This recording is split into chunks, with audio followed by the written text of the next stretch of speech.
Okay, we are recording. My name's Erin. I'm one of the co-founders of Pomoja, and we're really thrilled to be able to interview Dr. Hayes. And Dr. Hayes, if you would introduce yourself and kind of a little bit about yourself. Sure. Thank you again for this opportunity. My name is Dr. Jalaal A. Hayes, Dr. Hayes, as well as Dr. Ja for short. I am an assistant professor at Delaware State University, as well as the founder and owner of Lead Universal Network, which basically helps science, technology, engineering, arts, and mathematics companies basically get up and running in terms of their startup phase, as well as network with them to try to help them create a more diverse diverse and just connecting to different types of companies and avenues through the aspect of STEAM. So that's what I do in terms of company on outside. On my day job, I'm blessed to be assistant professor at Delaware State University teaching chemistry. Okay, let's go right in. What is your kind of professional, educational, personal background? Things about it that kind of led you into the work you're doing now? I would say starting out as in 10th grade, I was in a chemistry class at the time, and my chemistry teacher, her name was Mrs. Green, and basically she helped me into understanding what chemistry was about, and it all came from the aspect of I thought I was really smart in science, but she humbled me in terms of chemistry aspect and told me that chemistry is a subject of discovery. You always discovering something in chemistry. In order to understand it, you can't look at the aspect always getting A's and B's. You have to look at what are we trying to find out behind the fundamental concepts of chemistry. So that's what led me into continue to pursue chemistry in undergraduate as well as my graduate degree. So those aspects helped me. Also, in terms of just STEM as a whole, I look back in my life and my parents always told me that I was always tinkering with things in life. From my little motorcycle that I had when I was 3 years old to doing robots at age 10, and now tutoring from 10 years old on to today. So just STEM always has been a part of my life because that's where I I use STEM as an avenue to vent my creativity. hmm So I did some research. I understand your educational career started pretty well earlier than most people. I know Yeah. you finished high school pretty early. Can you Yes. tell us a little bit about your trajectory from high school to where you are now in academia? Sure. I graduated earlier high school. I graduated at age 15 from Northeast Preparatory High School. I started out at High School for Engineering Science, which is a premier STEM high school in Philadelphia, Pennsylvania. But I was blessed to graduate from Northeast Prep High School at the age of 15 in 2008. And I transitioned on to Lincoln University of Pennsylvania, first HBCU in the country, um, and was blessed to graduate in 3 years with a double major in general science and history with a minor certification in mathematics, and then transitioned on to Delaware State University and, and finished within 4 years, which I was lauded as the youngest Ph.D. within the 125 years of the history at the age of 22. And I was graduated with a Ph.D. in applied chemistry with the focus on physical chemistry, and to make it for practical applications, I was designing fuel for cars. So if you look up my name and see this long, complicated title, I basically was creating renewable energy for cars and hydrogen. So that's what I basically did my research work in. I'm so glad you explained it in layman's terms because I did look that up and thought, Yeah, okay, I can read these words and understand a few, but I that was one thing I wanted to ask you about if yeah. someone you didn't know and had no background in science or anything like that, if you'd be able to explain to them kind of what that was. So I'm so glad Yeah, you did that for me, and I'm sure for other people that are viewing. So thank of you course. for No, I realize that's important because when I took this job at Delaware State University, I had to sign up for a workshop on communicating, basically engaging the public, and it was really informative for me because I realized that a lot of people in the world are very interested in STEM. They just don't understand the individuals in STEM in terms of when we communicate our work and the things that we so passionately do from day to day. So I was just looking at that aspect and also coming back home to Philadelphia and saying to myself, how can I communicate this to the general public? Because the general public is very interested in our work. They trust us in advancing the human race forward with the technology that we're coming up with. So how can we communicate it and how we can say this is going to help you in the future? Like I said, we create renewable fuel for cars and how that helps in the future? Well, hydrogen is the most abundant element in the universe. What does that mean? When you have something that's very abundant, not just in the world, in the universe, according to economic standpoint, it is cheaper. So I was working on a project for the economists where if we prove that this is right, or we can create hydrogen cars, you could fill up your car with $2 or $1.21 to be exact, and you could drive 300 miles to the gallon on $2. And that wouldn't change up and down like you see the gas prices now. Thank God it started dropping around I across know. the 50 states.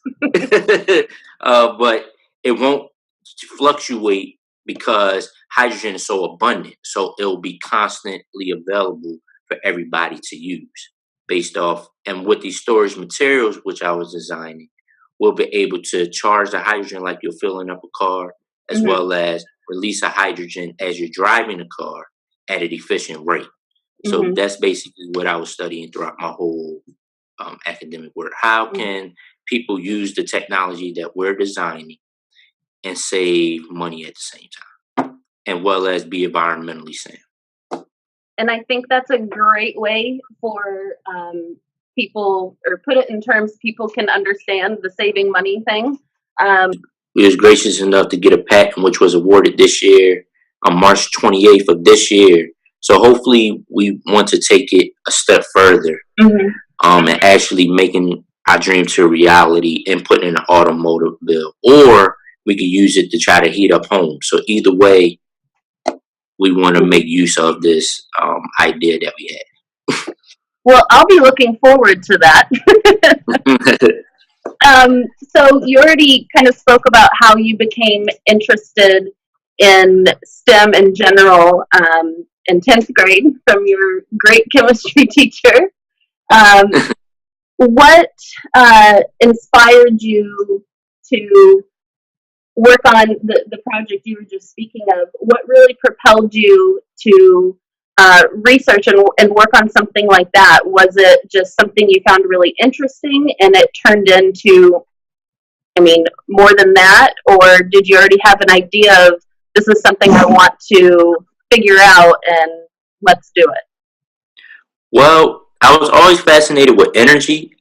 I just didn't have the understanding or the concept behind it.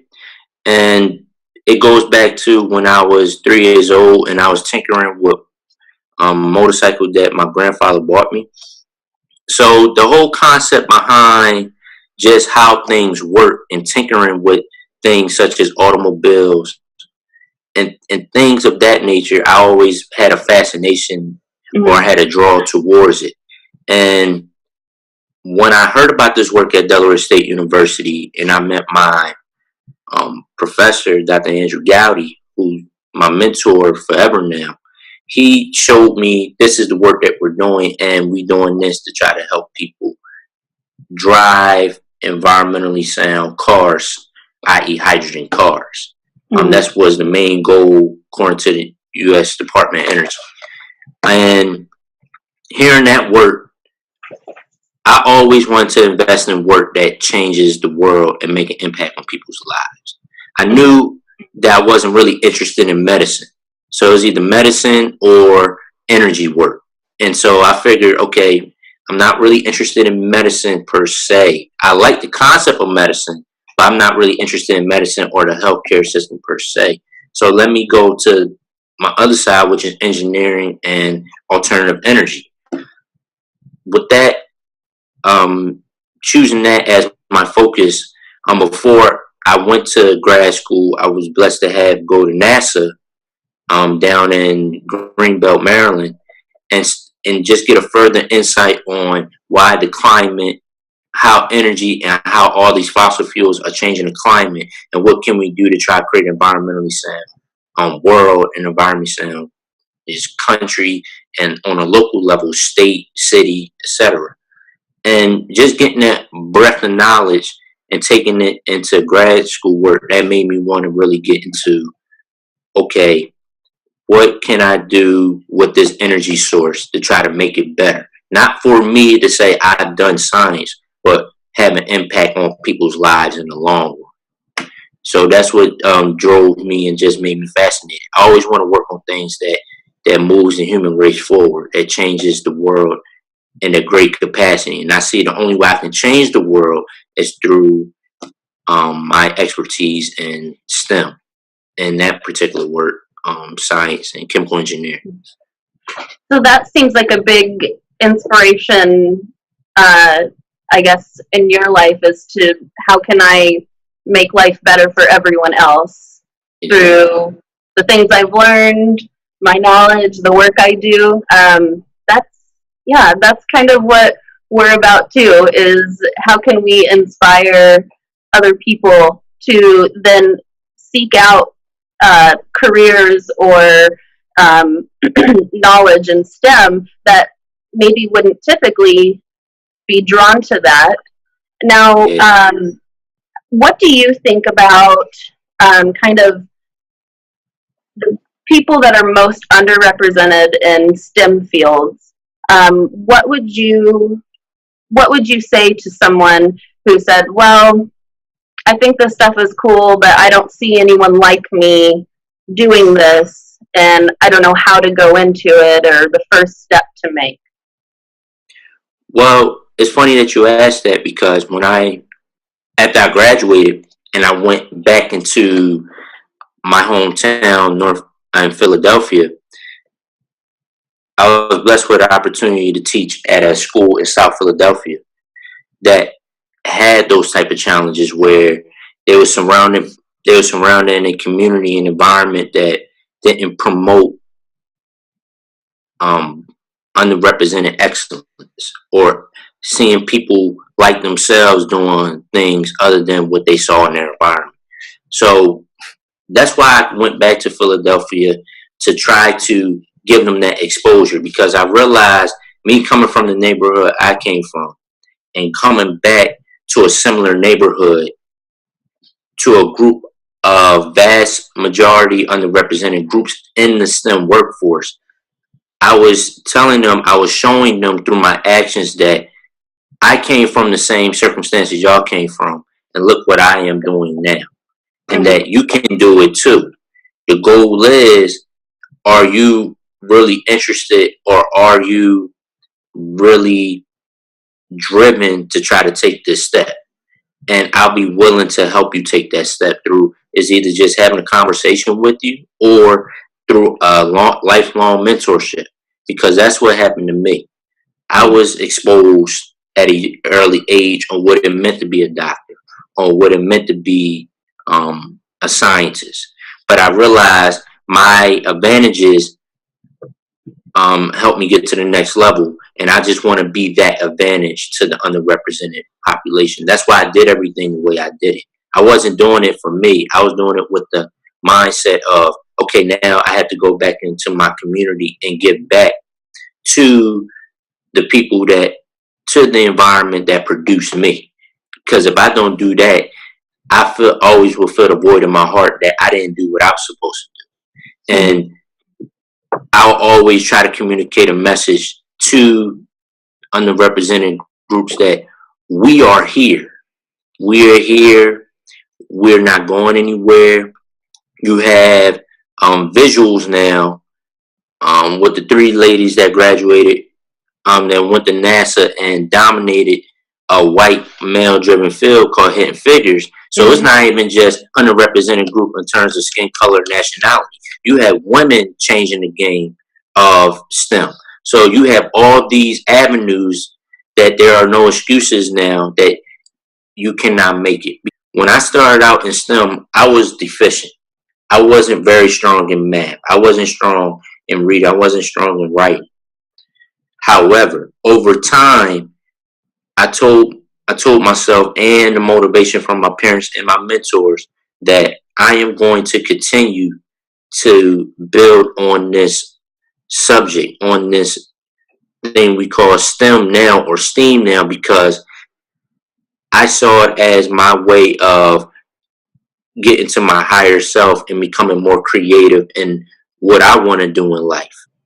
And if that's how, and that's what I believe in my mind, in my opinion, that's what STEM is. It's an avenue to allow people to create, not just on the technical side, but as well as a realistic and creative side to what push the human race forward. Have you found when you're teaching that there are students that are really reluctant to kind of seek those things out or think, well, it's not something I can do? Or, I mean, do you try to encourage that kind of uh, knowledge seeking attitude? It is such as underrepresented STEM leaders to step forth and say, okay, let me, you might not gonna tell me, but I'm gonna push you to making sure that you know. And you may not pursue STEM as a career. You may not be a STEM professional, but I'll guarantee you that STEM is going to be a foundation for whatever you want to do in life. Students may not ask the question, but if you push them, they may not like you for a while, but with years to come, they're going to be thankful and they're going to always be in a state of gratitude with that person or that group of people because they say, you know what? They were trying to make me better they were trying to make me better and they saw something in me that I didn't see in myself. Mm-hmm. So that's what I'll say. Although they may be reluctant, we still have an obligation as educators, either older or younger educators, to push. In reality, when we have great research as scientists, what I realized that's messing up the STEM community is that we have this great information, we have this plethora of knowledge, but when it comes to communicating it, we have this stigma on, oh, I am the expert in what I do.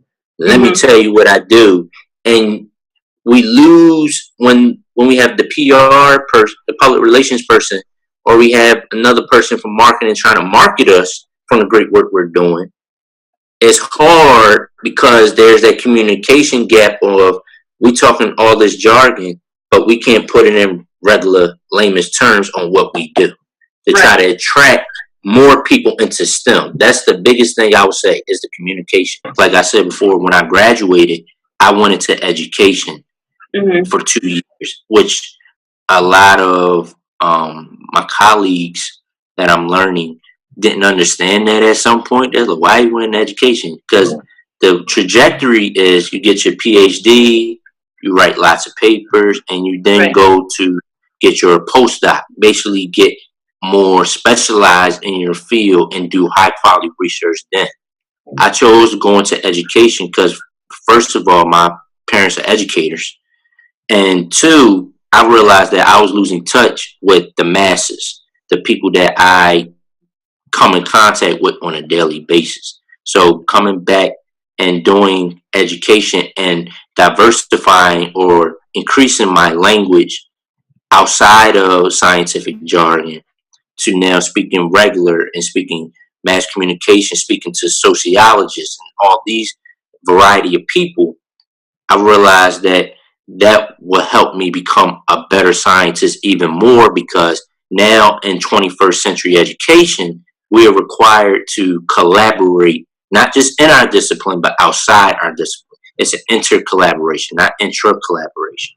So with that being said, we got to learn each other's jargon, vernacular, language in order to what create a better economy, not just a better STEM economy, but a better economy overall. Because if we understand what each and everybody is saying, we don't have to understand everything, Right. but the fundamentals of what we're trying to convey in terms of our message, I believe that we'll be able to push the human race forward at a quicker and more efficient rate. So it's all about communication at the end of the day and making it better to the masses can understand. The masses are being drawn more into STEM and want to invest more into STEM because according to statistics, 87% of the population are proud of what we're doing and love that and trust that we're going to make the world a better place. However, that same 80% sometimes do not understand the whole particulars of what we're doing Mm-hmm. because that language barrier.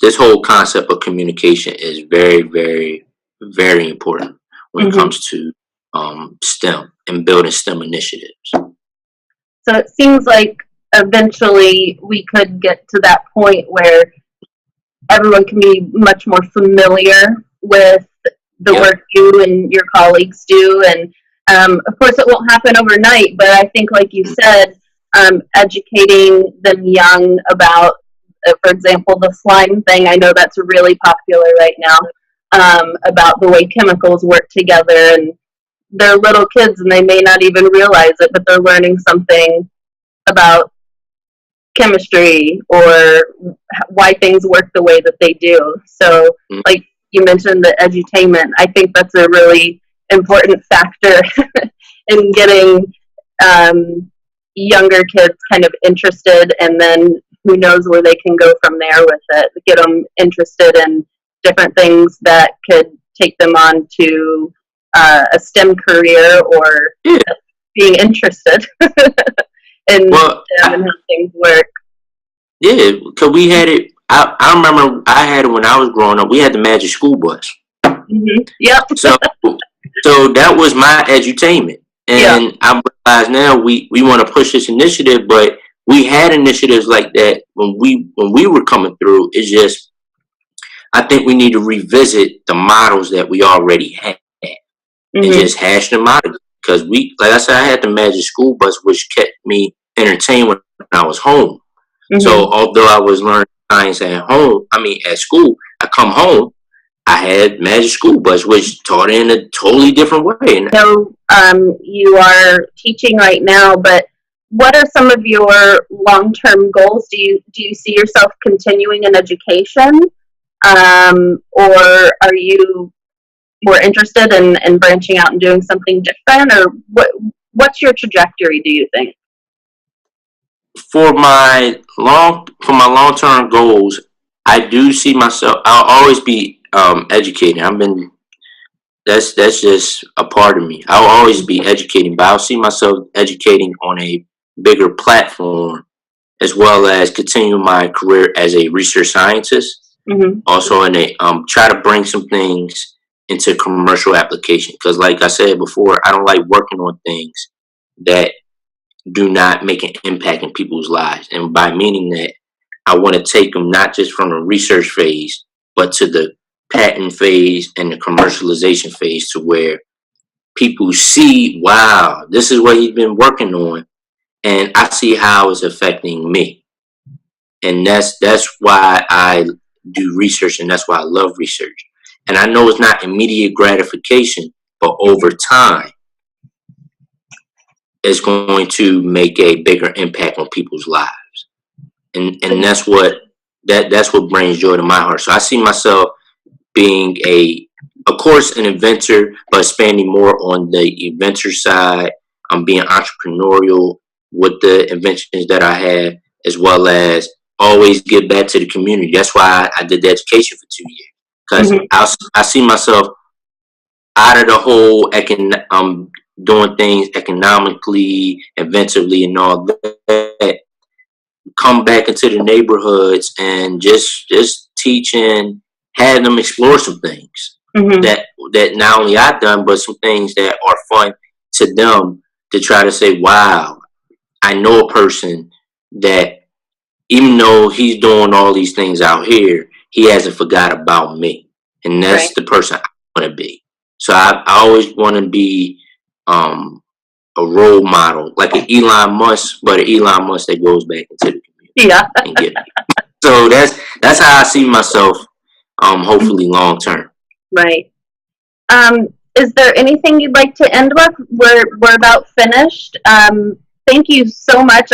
I've learned a lot about you, and I really enjoy that you kind of consider yourself much more of an educator, and that it's so important to you to be able to kind of give back to your community or people that aren't exposed to STEM. That seems like a really important thing in your life, and I think that's really inspiring. Well, thank you so much. And the message that I do want to leave to your subscribers, promotion, and anybody that's watching this podcast is that if you have a passion in STEAM, if you want to include the arts, and you want to discover and you want to do some discovery, dig deep into your heart as to why you're doing it. After you find your purpose and your purpose aligns up with any STEM discipline, make sure you get a mentor to take you through. Because I'll tell you right now, if it wasn't for my mentors, I don't know if I would be able to survive, or I won't say survive. I want to be able to matriculate the way I'm matriculating now in STEM. Make sure you have a mentor in STEM, because STEM is a rocky road. However, once you get through those rocky roads, hills, and valleys, the destination is going to be beautiful, and that beautiful destination is called true innovation. So make sure that you always get a mentor that's going to be your GPS throughout your STEM career. I like that, a GPS. Also, remain humble throughout the journey, because although you may know it all, there's always going to be a scientist or a STEM professional there that's going to do some research to try to prove you wrong. So always stay humble in your journey of discovery. Great. Are you like on Instagram or Twitter? Okay. On Instagram as Dr. J.A. Hayes. So that's DrJahayes. That is also my Twitter name, the same, Dr. J.A. Hayes. DrJahayes. My Facebook is Jalaal Hayes. In addition to that, you can also find me under my company website, which is Elite U Network. So ELYTEU, the letter U, NETWORK.com. Okay. And for those out there who want to really connect with me, I'll say the best avenue is either Instagram or Facebook. Okay. Those are the best avenues for me. Well, thank you again so much. I'll include your social media contacts at the end of the video, and we appreciate you taking the time to speak with us. This was a really great, I had a lot of fun meeting with you, so thank you. Well, thank you for having me. Thank you for this great opportunity. I'm glad we got a chance to connect. Thank you. Yes, thank you.